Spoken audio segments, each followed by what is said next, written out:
Hello and welcome inside Chase Field after a 2-1 Diamondbacks victory, a walk-off victory, alongside Alex Weiner. I'm Jeremy Schnell. Alex is our Arizona Sports Diamondbacks reporter. He has been at every game this series and every game of this postseason run. Wow, Alex, 2-1 win, and now still a 2-1 series lead for the Phillies, but it's just how it happened tonight with the Catel Marte walk-off. Yeah, first Diamondbacks walk-off in the postseason since 2001, since the one we see before every single game that we go to here. So, yeah, pretty cool moment for Catel, somebody who's been here for the last playoff run in 2017, everything that happened in between then, and then to come up big. I mean, he's been spectacular all postseason long with big moments. You know, the game-tying home run in Game 1 against the Brewers, and then in this series in particular, he has been the offense for a lot of this. And so he has 3 hits today, comes up in the biggest spot of the game against Craig Kimbrell, gets a fastball up a little out of the zone, gets his hands to it, and just gets enough of it to get it into center field.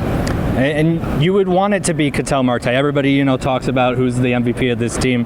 Catel Marte, he's been here for a while, and for him to be able to do it on this stage in front of all these fans, that had to be kind of sentimental for Diamondback fans, you would think. Yeah, I mean, he's been, you know, one of their guys for a long time. I mean, this is somebody who was one of the best players in the league in 2019 when he fully broke out. The health has been a concern the last couple of seasons, specifically with his hamstrings, but he has said, and he continues to say, he said this after the game, that, you know, he's healthy.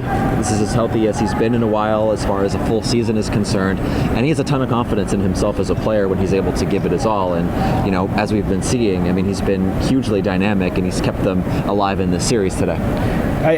Any other outcome, any other way this game ended, the first story we would have talked about would probably be Brandon Pfaadt. He was magnificent tonight.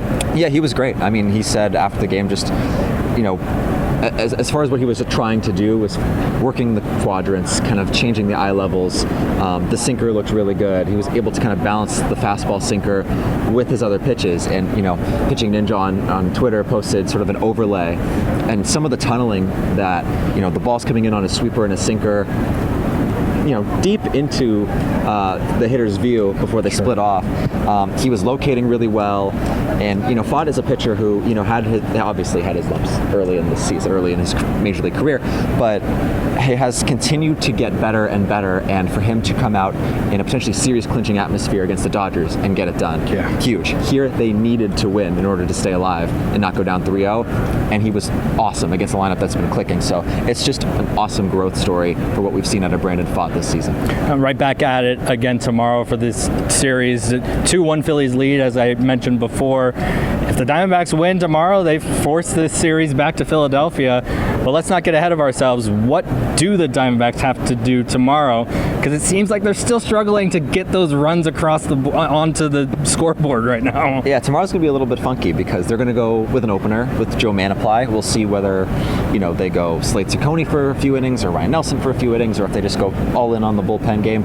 We don't know. They're going to have to piece it together, so tomorrow's going to be a little tricky. They're going up against Christopher Sanchez, a good young pitcher for the Phillies who had a decent season. So, yeah, offensively it was still kind of a weird game, but they created more opportunities to score. And that is one area where you can look at and be like, okay, that was an improvement from the last game and maybe even a little bit in Game 1. They had opportunities, and, you know, it didn't happen. That double play that Rivera hit into was huge. Even in the 9th inning when they had first and third with nobody out, and Gurriel gets thrown out at home on a ground ball. So there are moments in this games where they missed their opportunities, come out with the win at the end, but if they can continue building on that and getting guys on base like they were doing towards the end of this game, you can get the run game going. You could be a lot more dangerous.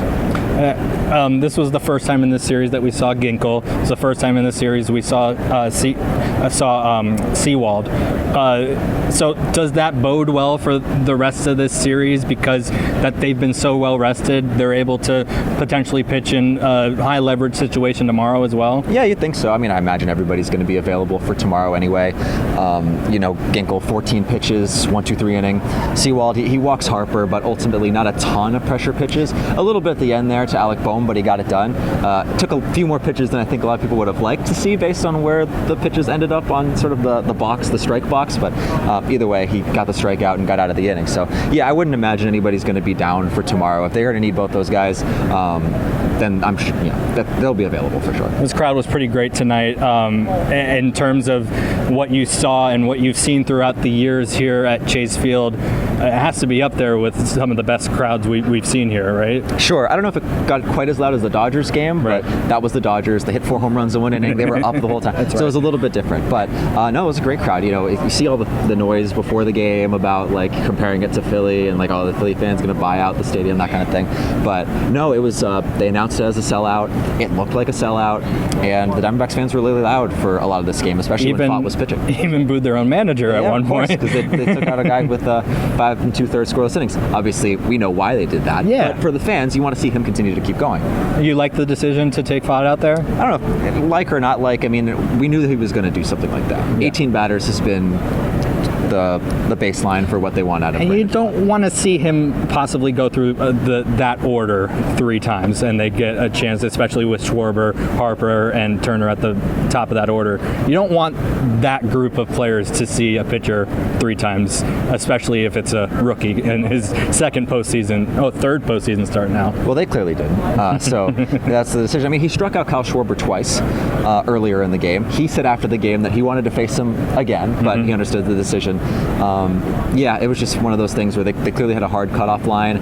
Maybe that huge foul ball Schwarber hit off of Pfaadt in the previous at bat had something to do with it. Yeah. I don't know, but they end up going with Saul Frank, who walked Schwarber, but then he gets the right-handed hitting Trey Turner out. So it all works out in the end, but maybe not quite to plan. This kind of gets lost in the shuffle a little bit, especially with Marte, who gets the walk-off in 3 hits. Lourdes Gurriel was pretty dang good today, and even stole a base out there. What did you see from him? Yeah, he hadn't stolen a lot of bases this year. As many stolen bases as this team accumulated, Lourdes only had 5 throughout the regular season. But he saw an opportunity with a reliever who wasn't paying a ton of attention to him, took off, great jump, got in there. So it ended up being a huge deal. It didn't end up working at the end because he got thrown at home plate. little dance at home plate there. Yeah, that was pretty cool, actually. He missed the tag the first time, and he had to go back.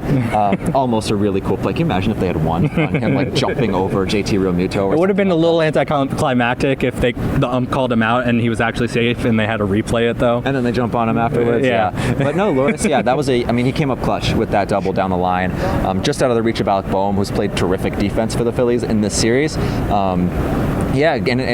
Good decision from Torey Lovullo to pinch run with Alec Thomas for Tommy Pham, and Alec was zooming across around the bases. So some more base running concerns. Torey talked about that after the game. It's kind of strange that there was a point where I think he said that Pavin was supposed to steal, and Alec also thought that Pavin was supposed to steal, and there was just miscommunication there. I don't know what has been happening to this team, especially they've stolen so many bases this year, but in general, they got the job done, and I think that's all that matters, right? Yeah, when it comes to the base running, I know a lot it's made out of, like, they didn't steal a base in Philadelphia. They didn't get a ton of base runners on in Philadelphia. Yeah. And talking to Dave McCabe before today's game, he mentioned, the Phillies were doing a really good job as far as keeping the base runners that they were on first base close. So, throwing over, slide stepping, they were doing their job as far as keeping guys there.